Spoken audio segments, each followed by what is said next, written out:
खूनी गुड़िया। वो आवाज। आधी रात का वक्त हो चुका था।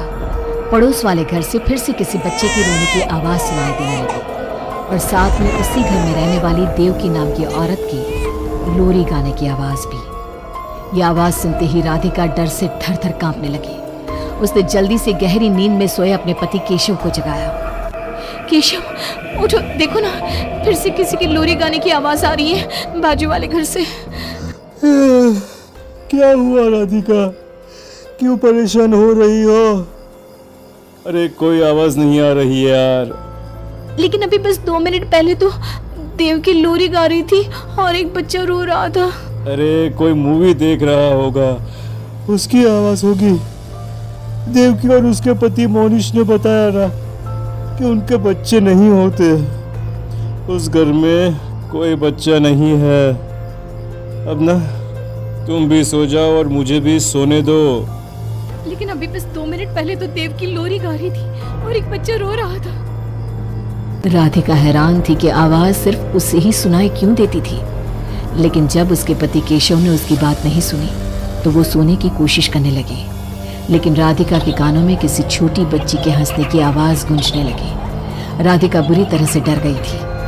अगली सुबह मैं दुकान जा रहा हूँ, आज माल खत्म हो रहा है दुकान में। इन दिनों पता नहीं क्यों लोग जमकर खिलौने खरीद रहे हैं। आज बड़े बाजार जाकर सारे खिलौने ले आता हूँ।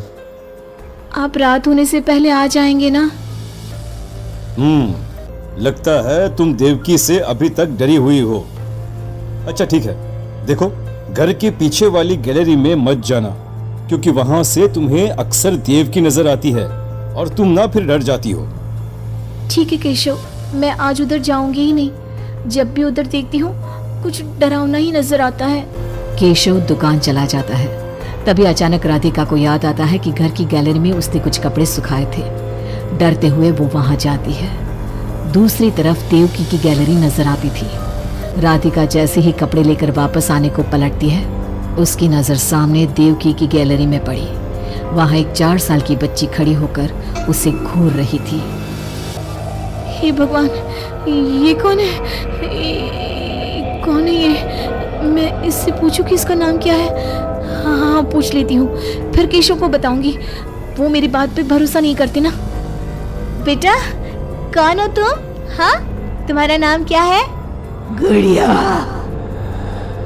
तभी अचानक वहां पर देवकी आती है और वो बच्ची गायब हो जाती है। क्या हुआ? आप किससे बात कर रही थी?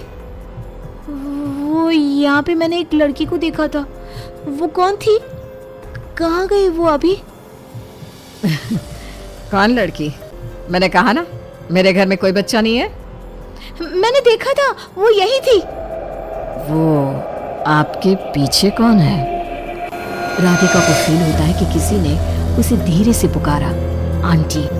राधिका पलट कर देखती है तो वहां वो छोटी बच्ची खड़ी थी।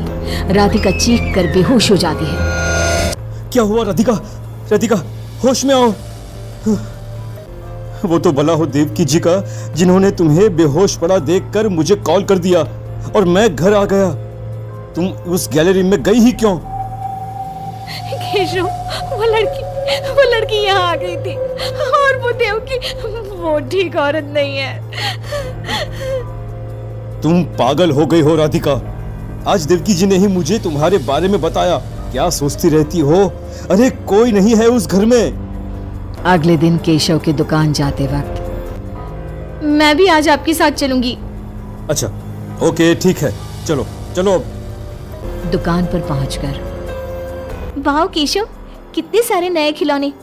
और ये इस पैकेट में क्या है? अरे एक बड़े साइज की डॉल है, मार्केट में नहीं आई है। सोचा अगर लोग खरीदेंगे तो अगली बार और ऑर्डर कर दूंगा। क्या मैं देख लूं इस डॉल को? हाँ देख लेना। मैं जरा माल लेने बड़े बाजार जा रहा हूँ। तुम दुकान संभाल लो और आराम से बैठकर खिलौने देख लो, ठीक है? केशव दुकान से चला जाता है। तभी कुछ देर बाद देवकी दुकान पर आती है। कैसी हो तुम? तुम यहाँ क्या लेने आई हो? गुड़िया। गुड़िया? मेरा मतलब तुम गुड़िया का क्या करोगी? तुम्हारे घर में तो बच्चे। तुम मुझे गुड़िया दिखाओ, बस बड़ी वाली गुड़िया। राधिका घबराते हुए बड़ी डॉल का पैकेट खोलती है। बिल्कुल ऐसी ही डॉल चाहिए। आज वो खुश हो जाएगी इसे देखकर। कौन खुश हो जाएगी? देवकी अजीब नजरों से राधिका को देखती है और बिना कुछ कहे पैसे देकर चली जाती है। उसके जाने के बाद राधिका शॉप के अंडरग्राउंड में नए टॉयज का मॉल चेक करने जाती है। वहां बच्चों का एक झूला था। राधिका ने देखा कि वो झूला हिल रहा था, जैसे अभी अभी कोई वहां से उतरा हो। राधिका को किसी छोटे बच्चे की आवाज आती है। कौन है वहां? वही छोटी लड़की जो देविका के घर दिखी थी राधिका के सामने आ जाती है। आंटी, मुझे गुड़िया चाहिए, वो बड़ी वाली। मेरे पास कोई गुड़िया उड़िया नहीं है। बड़ी गुड़िया चाहिए, मुझे दे दो, नहीं तो मैं ये सारे खिलौने जिंदा कर दूंगी और फिर वो आपको मार डालेंगे। कौन हो तुम? मैंने कहा ना नहीं है मेरे पास बड़ी गुड़िया। अभी तो थी ना, कहाँ गई? वो देवकी ले गई अपने साथ। अभी जाओ और मेरी गुड़िया लेकर आओ, वरना। उस छोटी लड़की के नाखून बड़े हो जाते हैं और पैर उल्टे, वो बहुत ही खौफनाक दिखने लगती है। नहीं देखो, मैं अभी जाकर तुम्हारी गुड़िया लाती हूँ। तुम यहीं रुको। नहीं, मैं तुम्हारे साथ चलूंगी, कहीं तुम भाग गई तो। राधिका शॉप से निकलकर तेज स्पीड में सड़क पे चलने लगती है। उसने पलट के देखा तो वो लड़की साए की तरह उसका पीछा कर रही थी। राधिका देवकी के घर पहुंचती है। दरवाजा खुला था। राधिका अंदर गई, वहां कोई नजर नहीं आया, बस सामने वो गुड़िया रखी थी। राधिका चुपचाप गुड़िया को उठा के वहां से आने लगती है। पीछे से आवाज आती है। रुको, ये क्या कर रही हो? मेरी गुड़िया कहाँ ले जा रही हो? देखो देवकी, ये गुड़िया मुझे ले जाने दो, वरना वो लड़की। ओह, तो उसने तुम्हें डराया। उसे तो मैं बुलाती हूँ। गुड़िया, जरा यहाँ आना बेटा। मम्मा, क्या हुआ? मेरी लाडो गुड़िया को बहुत पसंद है। देखो ना, 10 साल की हो गई, अब तक डॉल से खेलती है। ये तो वही लड़की है, और ये 10 साल की नहीं 5 साल की है। हाँ, लेकिन जब उस कार एक्सीडेंट में मर गई तब 5 की थी, अब तो 10 की हो गई है ना। मतलब ये मेरी बेटी है और मरने के बाद भी मेरे साथ है। इसे ना लोरी सुन के ही नींद आती है और डॉल्स इसे बहुत पसंद है। राधिका बुरी तरह से घबरा के भागती है। भागते मेन रोड पे आ जाती है। वहीं उसका एक्सीडेंट होता है और उसकी मौत हो जाती है।